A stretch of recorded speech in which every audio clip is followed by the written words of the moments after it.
Yo, what's good? And today we're talking about the latest Christmas update to Evade. This is the complete deep dive. We're exploring every single detail about this update, all the best practices you can do, and at the end, my final thoughts about this update. So yeah, let's get into this. Quick. Similarly to the Halloween update, there are now Christmas exclusive maps added to Evade. Some of these maps follow the identity of Christmas much more closely compared to other maps, and there are a couple of maps added in this event too that aren't really Christmas maps. And yeah, I'm going to break down each and every single one of these maps and give my opinions about them. Let's start off with Festive Factory. This is a map that depicts Christmas Eve in the factory of the elves, where they're working overtime to produce toys for Santa to deliver for Christmas. It seems that Santa is evil in this dimension, as the elves are falling behind without much support from Santa themselves. Talking about the map, it is tight. The only room that is spacious is the main room with all the conveyor belts. As well, tons of posters that suggest Santa is not that good of a person at all. Talking about gameplay, the map is extremely claustrophobic, meaning that you need to rely more on hearing to detect the NEXTBOTS on this map. There are also very little dead ends, decreasing the difficulty of the map along with it. Overall, Festive Factory is a solid addition to the Christmas update. There's not much to say here, it doesn't impress, but it gets the job done. And yeah, I'm giving this a B. Let's now talk about the next map that has a similar name to the first, Festive Gathering. This time, it takes place in a small neighborhood celebrating Christmas, with a Christmas tree in the middle. As with Evade maps, there are references to other games here, like the Z from Tower Battles. Unlike Festive Factory, this map is much more spacious, with just one main area and almost no corridors. There's also a lot of cool ramps around the map, encouraging the use of tripping, which is something that I wish I saw more in other maps in Evade. Anyways, these buildings also feature a second floor with a lot of tables, and you can actually clip into the roof provided you have enough speed. Overall, this map is great. I love how open and spacious it is, the future lighting, the references, and the simplicity of it all makes it even better. I'm giving this a B+.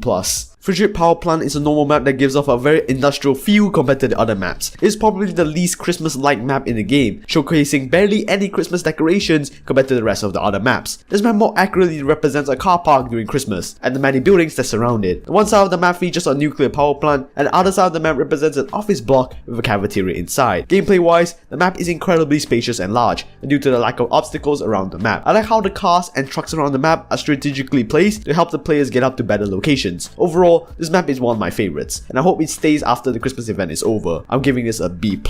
Frosty Summit is a game that takes place in the cold icy mountains. This is one of the most visually stunning maps in the game, easily. There are two buildings on these mountains. The first building is Santa's very own home, that features his sleigh, his study room, and loads of Christmas decorations. The second building is a factory that produces the gifts. In order to get to one side or another, there are multiple train tracks running across these two mountains that you're able to access, as well as an underground mining section to get you from the train tracks to the surface. Overall, this map is incredibly beautiful and executed to perfection. The nice lighting, the great gameplay, the Christmas themes, it's all too perfect for me, man. I'm giving this an A+, and applause to these three for making it. It was perfect for the event. Lakeside Cabin is a hard map that takes place inside of a huge cabin by the lake that's in the middle of celebrating Christmas. Despite most of the map being indoors, the cabin is super spacious and allows for a lot more mobility in its corridors compared to a map like Festive Factory. Anyways, the outside is also much larger than it looks. You can walk around the many icebergs that are around the lake without taking any damage. The turkey inside the dining hall is also absurdly large. Lakeside Cabin is a fun map to play with a simple layout that works to its strengths. I'm giving this a B. Prague Square is one of the few maps in this list that doesn't celebrate Christmas, but New Year's. Still, there's quite a lot of Christmas decorations around the map. The map's architecture very faithfully resembles Prague in the real world, with its buildings, tiles, and structure. Anyways, this map is super spacious, with only the clutter around the middle part of the map to stop you from getting away from NEXTBOTS. The layout is also overly simplistic. This map is basically just a circle when you boil it down to the fundamentals. There's also a bunch of shops nearby that you can hide into, but they don't provide any escape routes, making them a bad idea. Anyways, I think this map is a decent addition to the game, but it's personally filler for me. It doesn't wow me, and I think it's rather weak compared to the other maps, but overall, it's kinda enjoyable. I'm giving this a C+.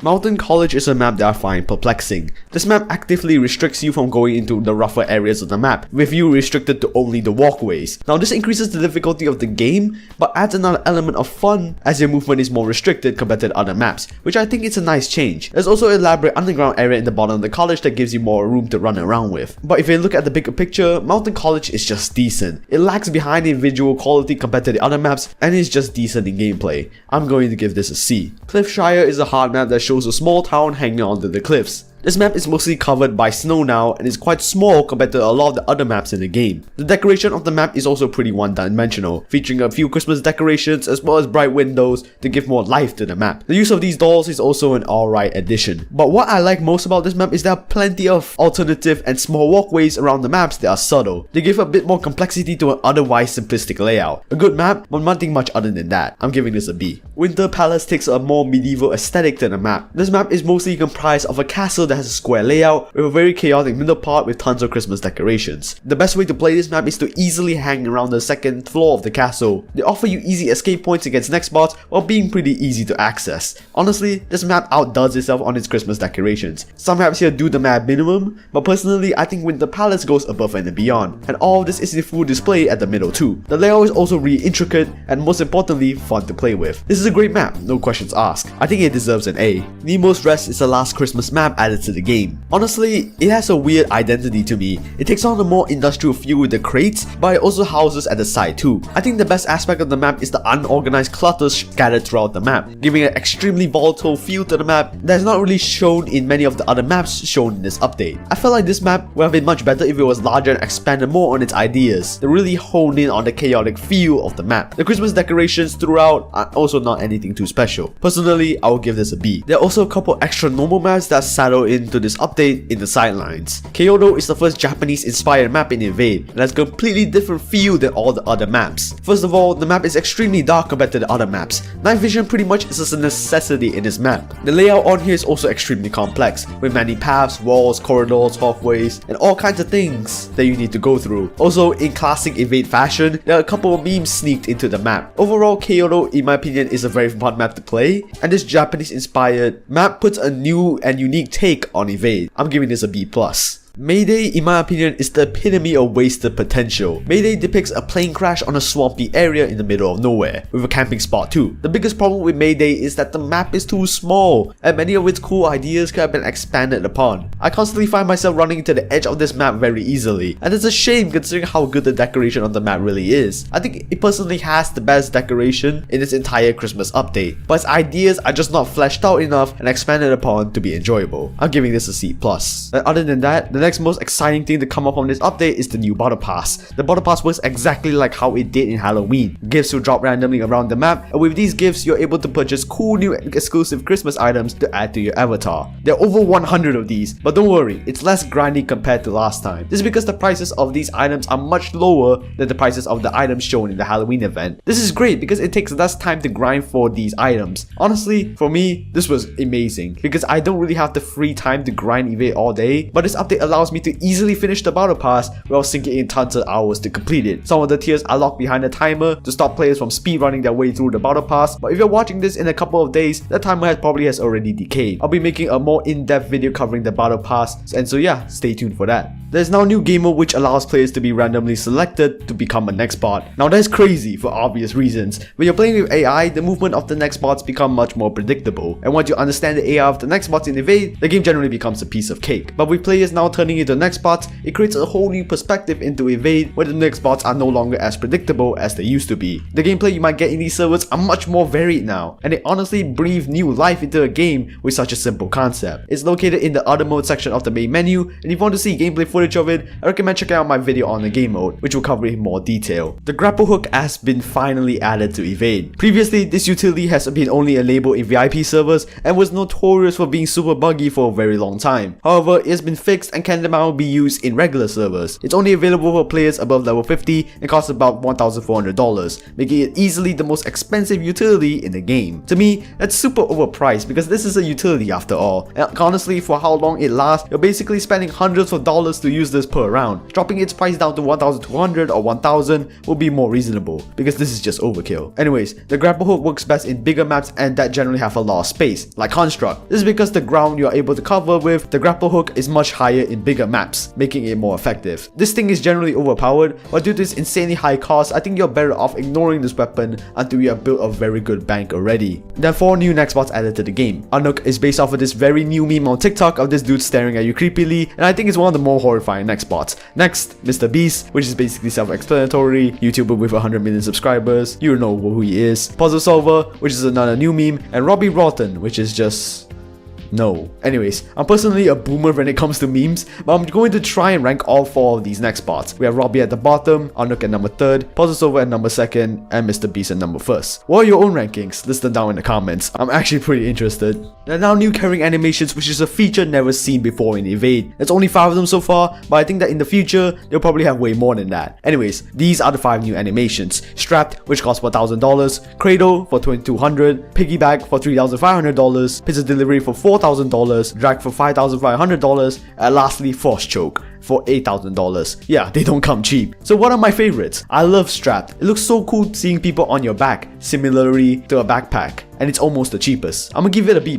Cradle is my favorite because I feel that it's the most realistic option from the whole bunch. It looks the least stupid. It's getting an A for me. Piggyback is cool, but I don't like it personally because the people that use this have blocked my visibility against the NEXTBOTS, and personally I think it looks really dumb. I'm giving this a D+. Pizza Delivery is the most goofy and hilarious one out of this bunch. You're holding the person up on one hand, and I would have personally bought it if it wasn't so expensive. It's a B for me. Now Drag is bugged at the moment. Apparently you're much slower with this carry animation on than usual, and there's a lot of bugs in the moment. I'm deeply sorry for anybody that spent $5,500 on this. I don't like it personally because when people in the player NEXTBOTS game modes use this, they leave a much longer trail because they're carrying someone on the ground. Overall, a D for me. And lastly, Force Choke. I think it looks super cool seeing choking somebody and running with it. Personally, it's my favorite and it looks so satisfying in gameplay. A tier for me. And yeah, that's about it. Carry animations are going to be expanded upon in the future and I can't wait to see what's next. Which carry animations would you buy? And what is your personal thoughts about the carrying animations coming into the game? Feel free to voice out in the comments. There's now a new game pass that gives you 5 new Christmas themed cosmetics at the price of 450 Robux, making it the most expensive bundle so far. They're also limited edition, meaning that they're probably going to be unobtainable after the Christmas event is over. Here are the 5 cosmetics. This is the Cursed Krampus, which is inspired from this Christmas demon that punishes kids that misbehave. Now this looks super cool to me, man. The black skin tone with the backpack and everything. This could have legitimately ended up on the Halloween update and still be fine. It's an A tier skin for me, and I will personally use this a lot. Jolly Santa is basically just Santa but overweight. Now, in my opinion, I don't hate on anybody that uses this skin, but I probably would not take anybody seriously if they use this cosmetic. It's alright, it's well done from a technical standpoint, but it's not my taste. A C+ for me. The worker elves look so much more better, with the elf hat and a candy cane backpack. A bit of the step up from the overwhelmingly goofy Jolly Santa, balancing Christmas and swag at the same time. A B tier skin for me. The Cursed Snowman is a bit under-decorated compared to a lot of the other skins. It doesn't provide as much detail as I would like to hope. It has the normal details that you would expect out of a snowman, but I wouldn't say that I would use this myself. A D+ for me. The wooden nutcracker, in my opinion, is a skin that gives so much more life. I love the clothes, the musket hanging at the back. It looks much more detailed compared to the snowman. And yeah, I think outside of the Cursed Krampus, this is the best skin. A B+ for me. What are your thoughts about the festive characters? And would you buy this yourself? Please tell me your opinions in the comments. And yeah, I almost forgot. A bunch of cool new codes. New Year's 2023, Holiday Update Fix, and a Holiday Update Fix EXP. All of these 3 are case sensitive, by the way, so make sure to type into the code redeemer exactly how I typed it in here. If you don't know how to redeem codes, you can redeem them in the bottom left corner of the Evade main menu, right next to the settings menu. And yeah, that's about it for me. What do I think about the whole entire Christmas update as a whole? I liked it for the most part. Hexagon development has always been a highly skilled team, and I think that they, for the most part, met the expectations